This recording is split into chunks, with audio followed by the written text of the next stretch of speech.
Alright, ladies and gentlemen, this is Soviet Russian Bear, and today I have a returning guest, sort of constant guest on my channel, Joaquin Flores. And the subject of today's video, ladies and gentlemen, is going to be the Nagorno-Karabakh conflict 2020. And it is, well, as we speak today, they have kind of reached some sort of ceasefire. But for how the question is for how long is this going to last? And both sides blame each other. Like Armenia blames Azerbaijan, and Azerbaijan blames Armenia, and it is unknown who actually started the whole thing. But the other thing that worries me is that the very high level of Turkish involvement on the side of Azerbaijan in this conflict. It seems to me that Erdogan is a very prideful person, and he clearly has neo-Ottoman ambitions, and his ambitions are more than just restoring Ottoman Empire. His ambition is to create some sort of great Turan superpower, like uniting all Turkic-speaking nations around Turkey, and I'm talking about not just about Azerbaijan or even Turkmenistan or Uzbekistan or Kazakhstan. We're talking about even the Tatars in Russia and even Yakuts in Russia, which is a northeastern part of Russia.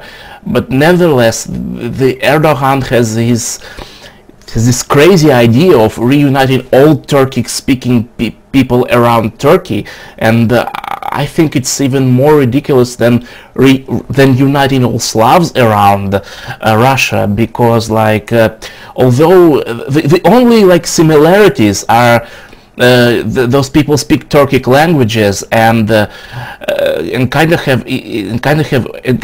are Muslims, although Turks are Sunni and Azeris are Shia Muslims, and Uzbeks are Sunni, but Yakuts are not Muslims at all. They're like shamanism. They practice shamanism, and Tatars in Russia, they are Muslims, but they are not very religious. It's sort of well,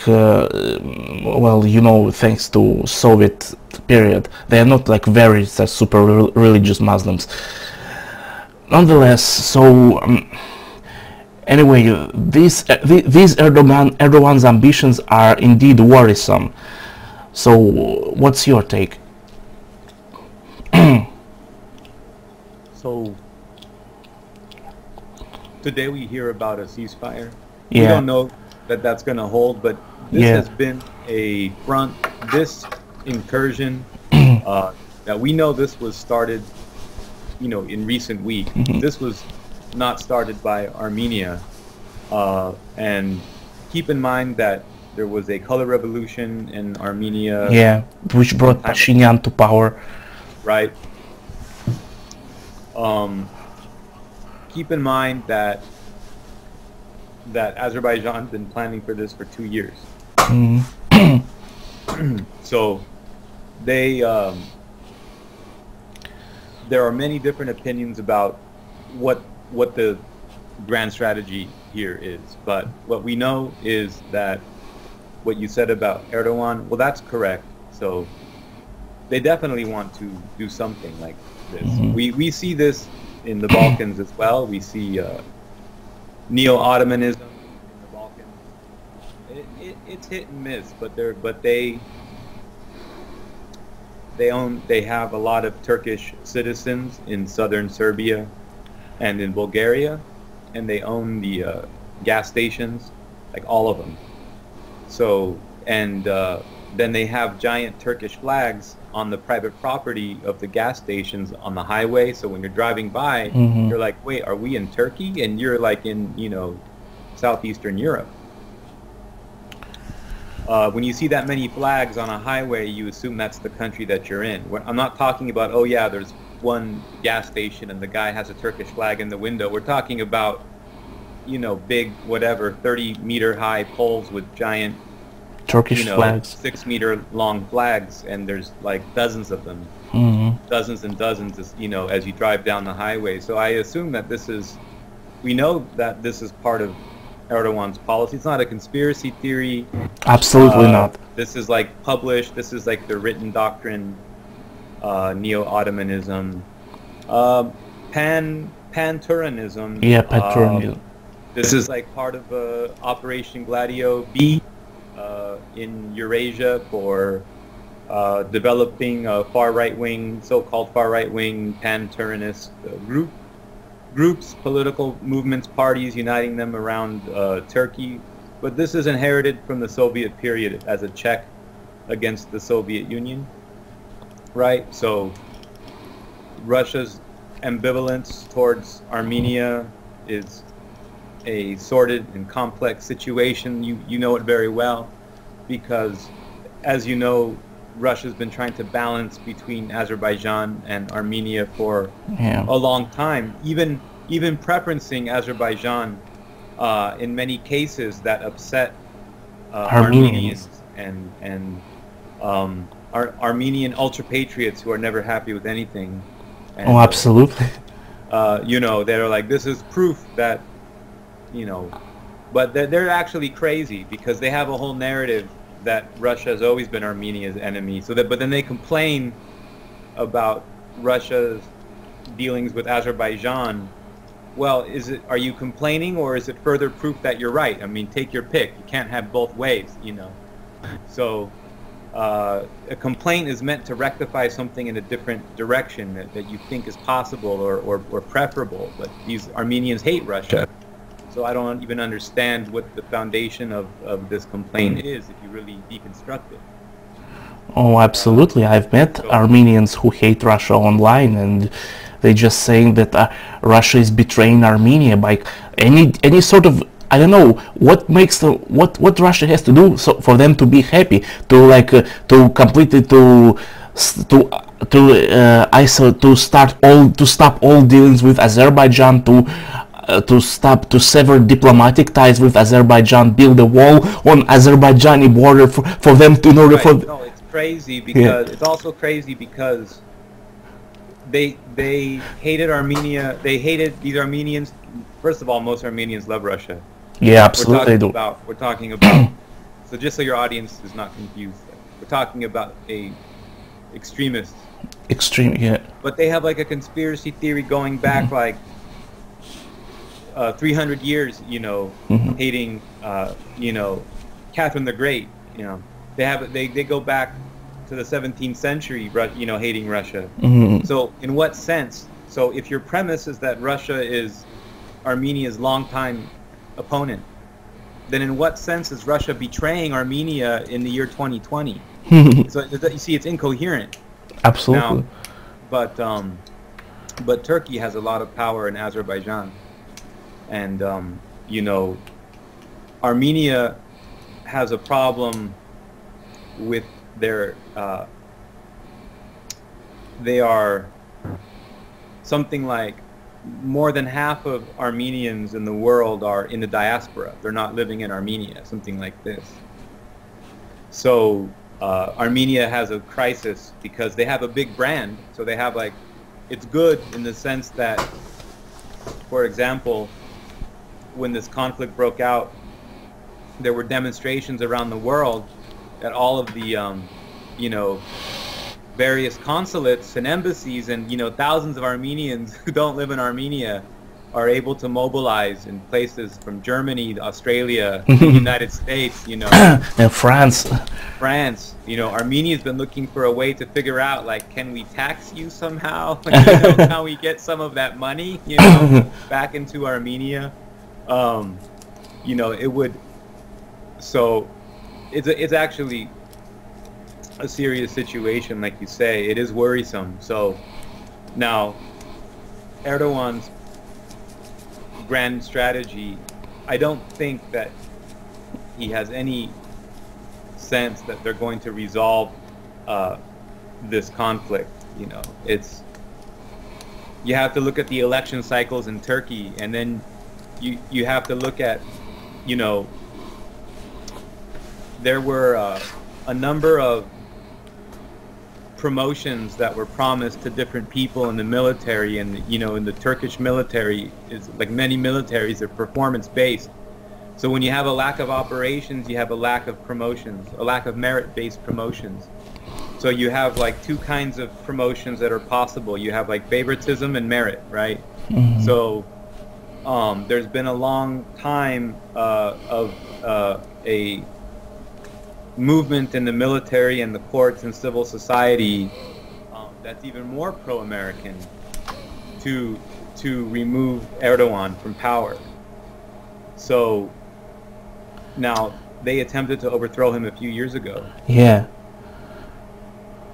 And but people keep asking, so why did Putin save Erdogan if this kind of thing is going to happen? Look at Libya, look at Syria. Idlib, yeah.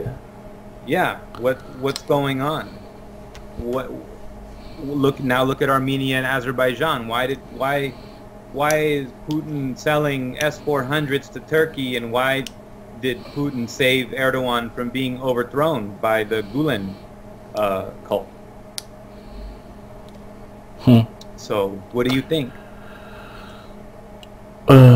What do I think is that by selling S-400s to Turkey, Putin intends to create some sort of division within NATO.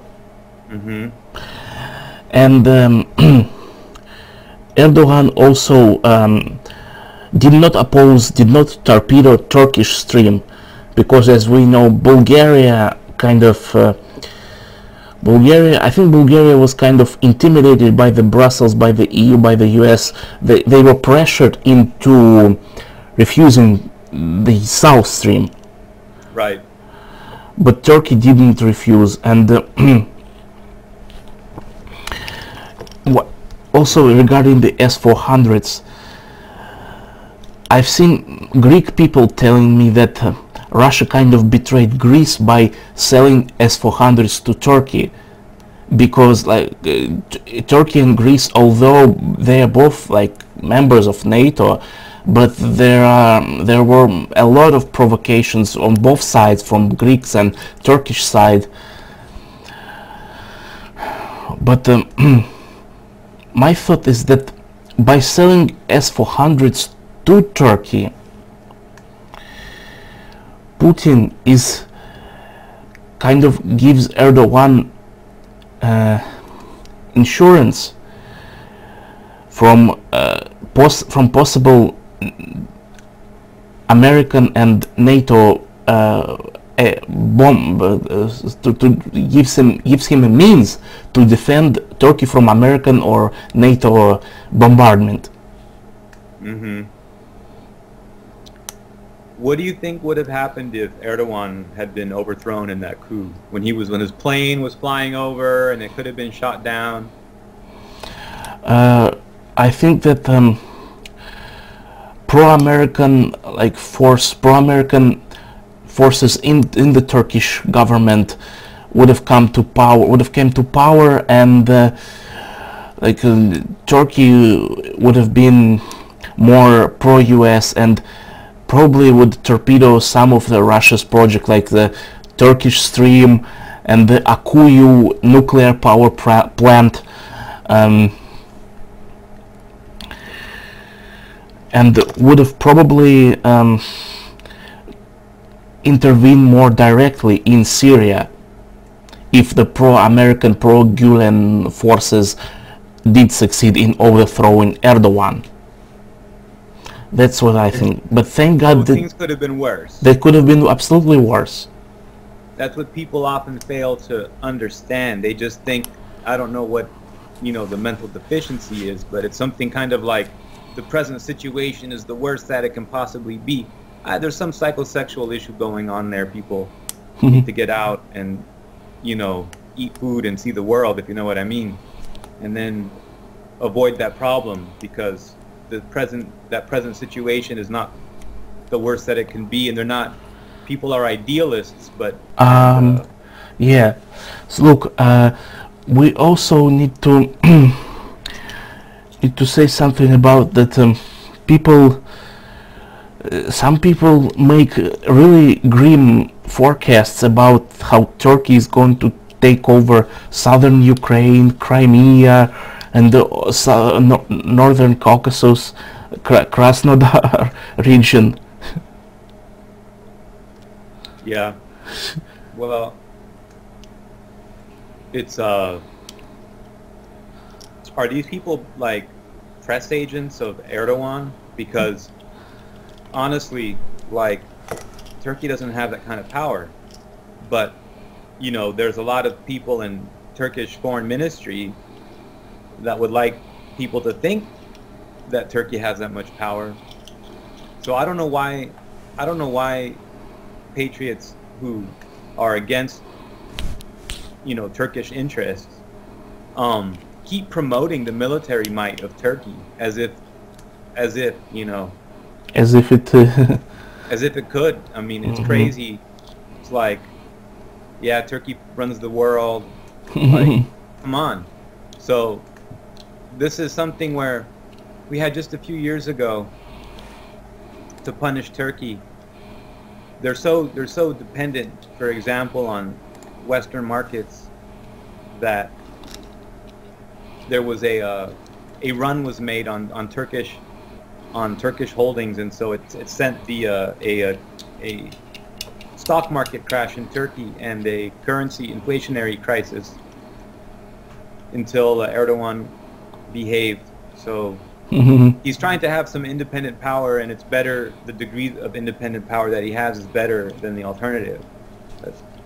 You know, it's like people want simple answers, maybe because they understand the world in a simple way. You know, it's like right, wrong, it's, you know, black, white, good, bad, you know. It's like, no, it's more like Game of Thrones. It's more like Game of Thrones. It's like, this guy's doing this, but he thinks that, and if he dies prematurely, then, you know, it hurts his enemies more than it hurts his allies, or something like that. Yeah. So absolutely. We're not going to have now now you said that it's unknown how the conflict began originally. Yeah. Well, if you look, I would agree with you, but I think if you have your audience look at a map, they can see that Azerbaijan is a strange country. It's like the United States because it has a non-contiguous holding of land that's right, like, well, Russia too.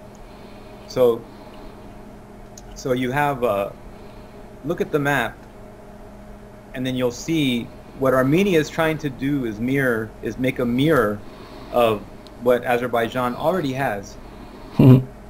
So how did Azerbaijan end up with this? That's a very big question, right?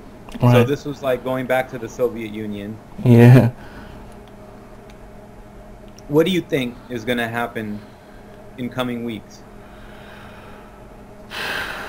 I hope that the ceasefire will last, and Armenia, Azerbaijan, some sort of Aliyev and Pashinyan fly to Moscow and negotiate some sort of treaty to stop the violence. What do you think that there's going to be any decisive military conclusion, or it's just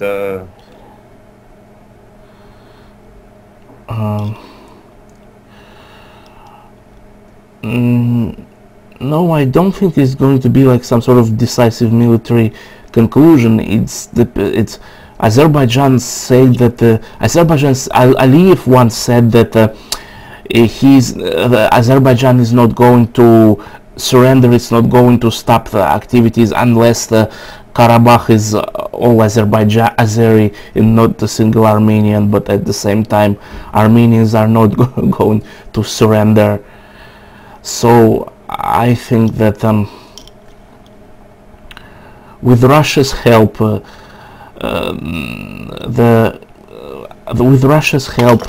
both Armenia and Azerbaijan will kind of cease hostilities. I think that the biggest way to understand that this is not just a conflict between Armenia and Azerbaijan. This is actually a conflict between Russia and Turkey. Well, absolutely. So this is not good for stability in the whole region. But Turkey is not involved directly. Well, they've been arming Azerbaijan. They've had their military planners and trainers, weaponry, of course. But they've been helping Azerbaijan build this front for 2 years. So it's really a problem.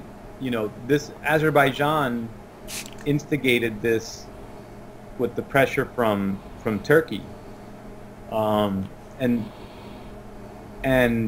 the thing is that the Russian Federation is a multinational state. Yeah. But Turkey did something else in their history of the 20th century. So they have, of course, they're multinational, but it's a very bad multinational. They have Kurds, things like this. Yeah. So they have Pontic Christians and so forth, but these are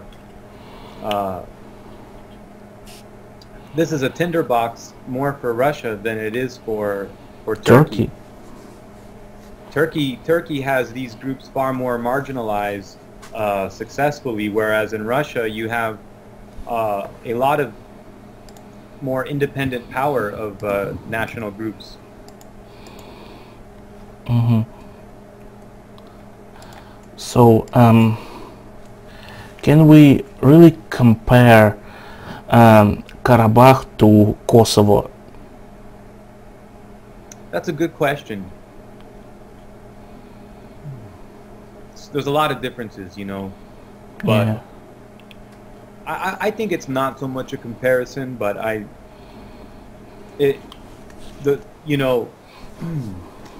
ethnogenetic questions of ethnogenesis in the regions, you know, these in the Caucasus and the Balkans, where you have like microstates, and then you look at the history, and there were larger empires. There was like a Serbian empire, there was an Armenian empire. So obviously you're going to have like identities that changed. You can be in Azerbaijan and meet people, and some people look like they're Iranian, and some people look like they're Armenian, but they will swear to you that they are Azeri. So it's the same in Armenia. You see people that look like what you would call Persian or what you would call Azeri, but they're, you know, the most hardcore Armenians that you'll ever meet. Mm-hmm. Because these are identities. There's like there's an intersection between the social construction of identities, and then you have like some core genetic group, perhaps, but that can change over time too. So it's, you know, many people who think that they are Azeri are in fact Armenians. Mm-hmm. And but it goes the other way too.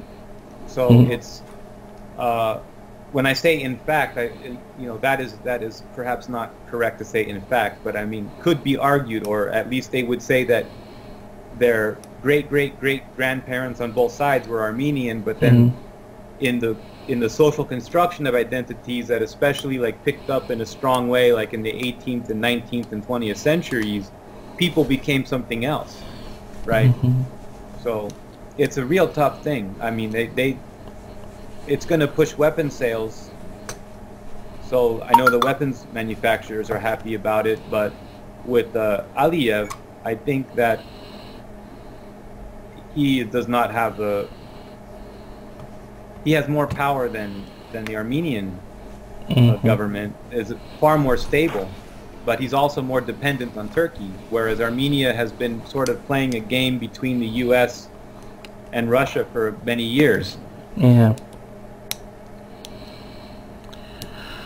All right. So, as the what I have to say before we wrap this up is that I think Russia's government official position regarding this conflict of non-interference, Russia's position of non-interference, I think it's very correct. which is the best of what Russia could do right now. Would you agree with me or not? What's your take? Russia is I wish I could be more interesting and disagree with you, but I can't. You know, I wish we could make it like a debate or something, and no, it's that has been their position. It makes the most sense. It allows them to do things without being taken in front of the UN. No one is going to take Turkey in front of the UN and accuse them of doing something that they are doing, but people will take Russia in front of the UN and accuse them of doing something that they're not doing.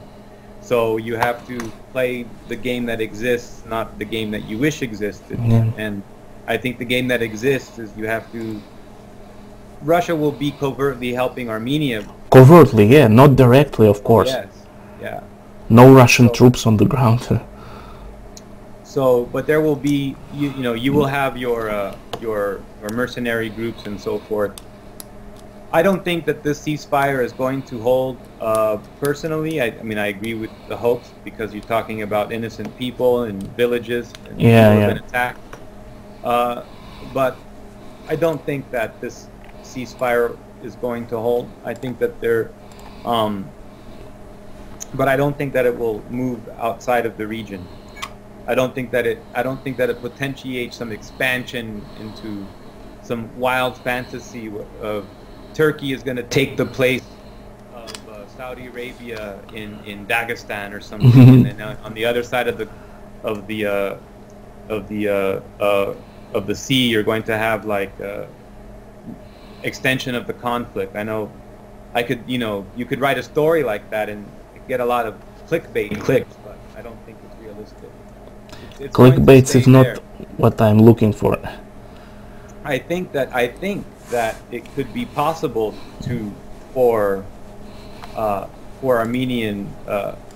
Armenia to get recognition for their little plot of land, but that's a diplomatic, not a military issue. And this is good. Look, because it's like letting the steam off. This didn't result in anything. Azerbaijan spent a lot of money. They had a lot of failed attacks. They spent a lot of money, a lot of planning, 2 years. So this is actually a setback for Azerbaijan. Armenia's position hasn't changed, and Russia was not forced to publicly back Armenia, which was part of the plan to attack Armenia was to get Russia to part of the plan that Russia would have fallen into a trap would have been to publicly back Armenia. Like, so, I mean, they are backing Armenia. If you really read between the lines, if you really read Russian media, like, absolutely. Backing Armenia. Yeah. But the headline is different from the story, So, but it's very interesting what's happening now. But it's not going to like be World War III or something.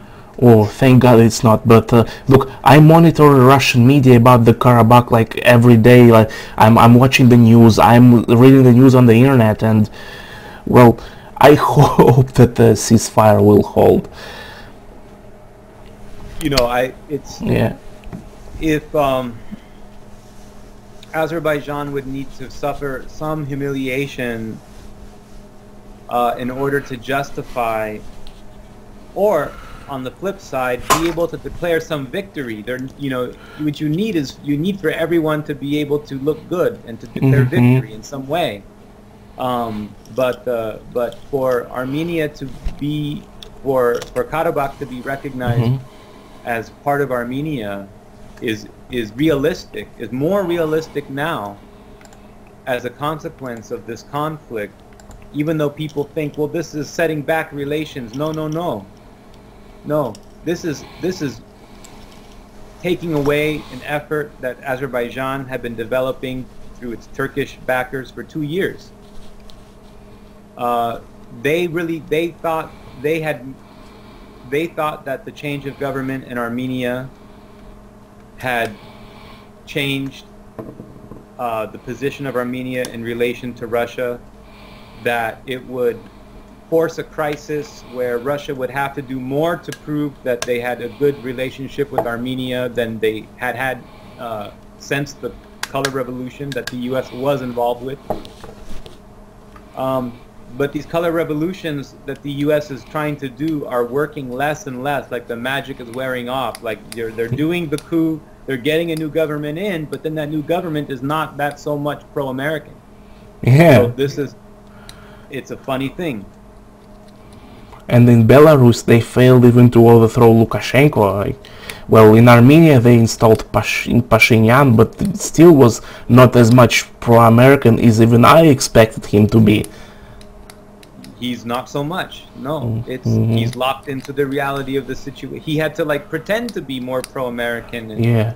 you know, and even played a trick on Soros. But you know, you have Belarus, a whole different story. Yeah. You know, I think that, well, I know that there are private intelligence officers that work out of St. Petersburg that are deeply involved in Minsk, and they are part of the anti-Lukashenko opposition because they were involved in staging these protests, and they were involved in making these protests go a certain direction. You know, like sometimes you set a forest fire intentionally so that when the fire burns, it burns out. Like forest maintenance, like you set fires to keep a real fire from happening. Oh yeah, to suck out the oxygen for. Yeah, to suck out the oxygen. Yeah. So yeah. So that's what these agents, Russian intelligence assets, are doing. They're embedded in these NGOs and these protest organizations in Belarus, and they serve double function. Like they can pressure Lukashenko to even be better with Moscow, but they can also they also infiltrate these color revolution NGOs, and they can make protests happen in a way that make the protests look bad. All kinds of fun stuff. So, yeah, I'm not worried about Minsk at all. Okay. That's very solid, you know. Yeah, I think we've strayed away from the subject, but anyway, Sure. I intend to wrap the video up. If you have something to add, please feel free to do so. Yeah, I would just say that there is a strong evidence that Erdogan does this. He gets something from the American deep state. Azerbaijan spends a lot of military. Now they have to repurchase. Azerbaijan needs a way to be able to declare victory, but I think that there is a path forward better than before for Armenia to officially gain Karabakh on international recognition. Okay. Thank you for visiting my channel again. It was a pleasure to have you. It was a pleasure having you. So yeah. Okay, we'll talk soon. Talk soon. Yeah. All right. Bye. Bye, my comrade.